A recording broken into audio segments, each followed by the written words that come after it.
بسم اللہ الرحمن الرحیم۔ السلام علیکم ورحمۃ اللہ وبرکاتہ۔ محترم ناظرین، کبھی آپ نے سوچا ہے کہ اچھے انسان کے ساتھ ہمیشہ برا کیوں ہوتا ہے؟ ناظرین، حضرت علی رضی اللہ تعالیٰ عنہ کا ایک قول ہے کہ اگر تم کسی کے ساتھ بھلائی کرو اور تمہیں اس کا بدلہ برائی کی صورت میں ملے تو سمجھ لینا کہ اللہ کے ہاں تمہاری نیکی قبول ہو گئی۔ حضرت علی شیر خدا رضی اللہ تعالیٰ عنہ سے کسی نے پوچھا کہ یا حضرت، انسان کب برا بنتا ہے؟ تو آپ رضی اللہ تعالیٰ عنہ نے کیا ہی خوبصورت جواب دیا۔ آپ رضی اللہ تعالیٰ عنہ نے فرمایا، جب وہ اپنے آپ کو دوسروں سے اچھا سمجھنے لگ جاتا ہے تو پھر وہ برا انسان بننا شروع ہو جاتا ہے۔ ناظرین کرام، اچھے انسان کے ساتھ برا کیوں ہوتا ہے؟ اچھائی کے بدلے میں اسے رسوائی کیوں ملتی ہے؟ خوشحالی کے بجائے تنگ دستی کیوں ملتی ہے؟ صحت کے بجائے بیماریاں کیوں ملتی ہیں؟ خوشیوں کے بجائے غم کیوں ملتے ہیں؟ نیک اور اعمال صالحہ کے باوجود، صدقہ و خیرات کے باوجود، اچھے اخلاق ہونے کے باوجود اسے پریشانیوں اور مصیبتوں کا سامنا کیوں کرنا پڑتا ہے؟ یہی ہماری آج کی اس ویڈیو کا موضوع ہوگا۔ ناظرین، پہلے ہم اس پر بات کر لیتے ہیں کہ ایک اچھا انسان ہوتا کون ہے۔ صحیح مسلم کی روایت ہے کہ نبی کریم صلی اللہ علیہ وآلہ وسلم فرماتے ہیں کہ تم میں سے سب سے اچھے وہ ہیں جن کے اخلاق سب سے اچھے ہیں۔ حضور صلی اللہ علیہ وآلہ وسلم پر جب سب سے پہلے وحی نازل ہوئی تو آپ صلی اللہ علیہ وآلہ وسلم نے حضرت خدیجہ رضی اللہ تعالیٰ عنہا سے کہا، مجھے کچھ اڑا دو، ڈر لگتا ہے کہ مجھے کچھ ہو نہ جائے۔ تو وہ کہتی ہیں، واللہ، اللہ کی قسم، اللہ آپ کو کبھی رسوا نہیں کرے گا، اس لیے کہ آپ رشتہ داری کو جوڑتے ہیں۔ پھر وہ کہتی ہیں، آپ کمزوروں کا بوجھ اٹھاتے ہیں، آپ مہمان نوازی کرتے ہیں، مطلب کہ لوگوں کے ساتھ اچھا سلوک کرتے ہیں، جو مہمان آتے ہیں ان کی مہمان نوازی کرتے ہیں، مصیبت میں آپ لوگوں کی مدد کرتے ہیں، آپ لوگوں سے سچ بولتے ہیں، اللہ آپ کو ضائع نہیں کرے گا۔ یہ سب اچھی عادات ہیں جن کا تذکرہ ہو رہا ہے۔ اچھے انسان کی یہ خوبی ہوتی ہے کہ وہ ہمیشہ سچ بولتا ہے، جھوٹ نہیں بولتا۔ اچھے انسان کی یہ خوبی ہوتی ہے کہ وہ کبھی کمزور یا غریب انسان پر ہاتھ نہیں اٹھاتا اور نہ ہی اس کی تذلیل کرتا ہے۔ اچھے انسان کی یہ بھی خوبی ہوتی ہے کہ وہ اپنے دشمن کے لیے بھی اچھے الفاظ کا استعمال کرتا ہے۔ بہترین انسان کی یہ بھی خوبی ہوتی ہے کہ وہ دوسروں کے لیے عزت و تکریم اور ہمدردی کے جذبات رکھتا ہے۔ اچھا انسان کبھی بھی دوسروں کو اپنے سے کم تر نہیں سمجھتا۔ اچھا انسان لڑائی جھگڑوں کو پسند نہیں کرتا۔ اچھے انسان کی یہ بھی بہت بڑی خوبی ہوتی ہے کہ وہ دوسروں پر کبھی طنز نہیں کرتا۔ اچھے انسان کی یہ بہت بڑی خوبی ہوتی ہے کہ وہ دوسروں کو کبھی گالی نہیں دیتا۔ اچھے انسان کی بڑی خوبی یہ ہوتی ہے کہ وہ اللہ کے سوا کسی سے نہیں ڈرتا۔ اچھا انسان ہمیشہ وہ کام کرتا ہے جس میں اللہ تعالیٰ اور اس کے رسول صلی اللہ علیہ وآلہ وسلم کی خوشنودی ہو۔ اچھے انسان کی سب سے پہلی اور سب سے آخری نشانی یہ ہے کہ ان لوگوں کی بھی عزت کرتا ہے جن سے اسے کسی قسم کے فائدے یا مفاد کی توقع ہی نہیں ہوتی۔ ناظرین، حضرت علی رضی اللہ تعالیٰ عنہ نے فرمایا، انسان کو اچھی سوچ پر وہ انعام ملتا ہے جو اسے اچھے اعمال پر بھی نہیں ملتا، کیونکہ سوچ میں دکھاوا نہیں ہوتا۔ محترم ناظرین، آپ نے کبھی یہ نہیں سنا ہوگا کہ انسان کو عاجزی لے ڈوبی، بلکہ انسان کو ہمیشہ اس کا تکبر لے ڈوبتا ہے۔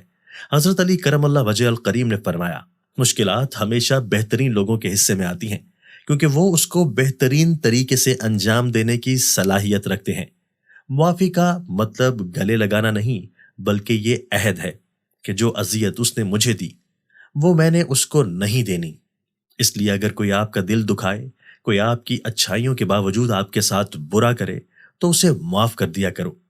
بزرگ فرمایا کرتے ہیں کہ اچھے لوگوں کو ٹھوکر مارو گے تو وہ ٹوٹیں گے نہیں، پھسل کر تمہاری زندگی سے دور چلے جائیں گے۔ اللہ تعالیٰ فرماتے ہیں، تمہارا رب خوب جانتا ہے کہ تمہارے دلوں میں کیا ہے، اس لیے اگر آپ اچھے ہیں تو اچھے بنے رہیے۔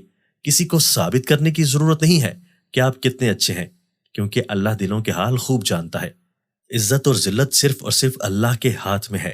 بزرگ فرماتے ہیں کہ اتنے بھی خشک نہ بن جاؤ کہ تم توڑ دیے جاؤ، اور اتنے بھی نرم نہ بنو کہ نچوڑ دیے جاؤ۔ اللہ کبھی کسی انسان کو خسارے میں نہیں رکھتا، وہ ہمیشہ انسان کو وہ شے عطا کرتا ہے جو اس کے لیے بہترین ہوتی ہے، مگر ناشکرا انسان وہ فائدہ دیکھنے سے قاصر رہتا ہے۔ حضرت شیخ عبد القادر جیلانی رحمۃ اللہ علیہ فرماتے ہیں کہ اے انسان، تو کہتا ہے کہ میں جس سے محبت کرتا ہوں اس سے جدا کر دیا جاتا ہوں، کبھی بیماری سے، کبھی عداوت سے، کبھی غلط فہمی سے، کبھی موت سے۔ ہر قیمت پر مجھ سے جدا کر دیا جاتا ہے۔ اے نادان، تو وہ خوش قسمت ہے جس پر اللہ تعالیٰ نے غیرت کھائی ہے کہ حقیقت میں اللہ تجھے اپنے لیے چاہتا ہے اور تو غیر کا ہونا چاہتا ہے۔ جب تو غیر کے پیچھے بھاگے گا تو اللہ تجھے اس کے ہاتھوں توڑے گا۔ جب تو اللہ کا ہو جائے گا تو ساری مخلوق کو تیرے قدموں میں وہ لا بٹھائے گا۔ تیرا رشتہ دار، تیری محبتیں، تیری آسائشیں لوٹا دی جائیں گی، تیری دولت واپس لوٹا دی جائے گی، اور جن سے تم محبت رکھتے تھے، رویا کرتے تھے، اب وہ تیرے لیے روئیں گے، مگر اب تیرا دل ان سے بے نیاز ہوگا۔ جب تک تو ان چیزوں کو دور نہ کر دے گا، یہ تجھے تکلیف دیں گی۔ بے شک ہر محبت دکھ دیتی ہے سوائے اللہ کی محبت کے۔ سچے انسان میں پھر ایک برائی ہوتی ہے، وہ یہ کہ وہ سب کو اچھا سمجھ لیتا ہے۔ حضرت علی رضی اللہ تعالیٰ عنہ نے فرمایا، کوئی کسی سے نہ ڈرے سوائے خدا کے، اور نہ کوئی کسی سے امید رکھے سوائے اللہ کے۔ کسی کی راہ میں ناحق مشکلات پیدا کرنے سے پہلے سوچ لیں کہ آپ اس کی صرف دنیا خراب کر رہے ہیں لیکن اپنی آخرت تباہ کر رہے ہیں۔ ایک شخص حضرت علی المرتضیٰ رضی اللہ تعالیٰ عنہ کی خدمت میں پیش ہوا اور کہنے لگا، یا حضرت، آپ فرماتے ہیں کہ اللہ تعالیٰ نے زمین پر ہزاروں نعمتیں انسانوں کے لیے پیدا کی ہیں، تو یہ دکھ، تکالیف، بیماریاں اور پریشانیاں اللہ تعالیٰ نے کیوں پیدا کی ہیں؟ تو حضرت علی المرتضیٰ رضی اللہ تعالیٰ عنہ نے فرمایا، اے اللہ کے بندے، شکر کرو کہ اللہ تعالیٰ نے دکھ کو پیدا کیا۔ اللہ تعالیٰ کی عظیم نعمتوں میں سے ایک نعمت دکھ ہے۔ تو وہ شخص کہنے لگا، حضرت، دکھ بھی کوئی نعمت ہے؟ تو حضرت علی رضی اللہ تعالیٰ عنہ نے فرمایا، اے شخص، دکھ انسان کو مضبوط بناتا ہے، خوشیاں انسان کو کمزور کرتی ہیں۔ اللہ تعالیٰ جس انسان کو نوازنا چاہتا ہے، عظیم مقام دینا چاہتا ہے، تو اسے تکلیف، دکھ اور درد کی راہ بخشتا ہے تاکہ وہ مضبوط بن کر اتنا سیکھ لے کہ وہ اپنی منزل تک پہنچ سکے۔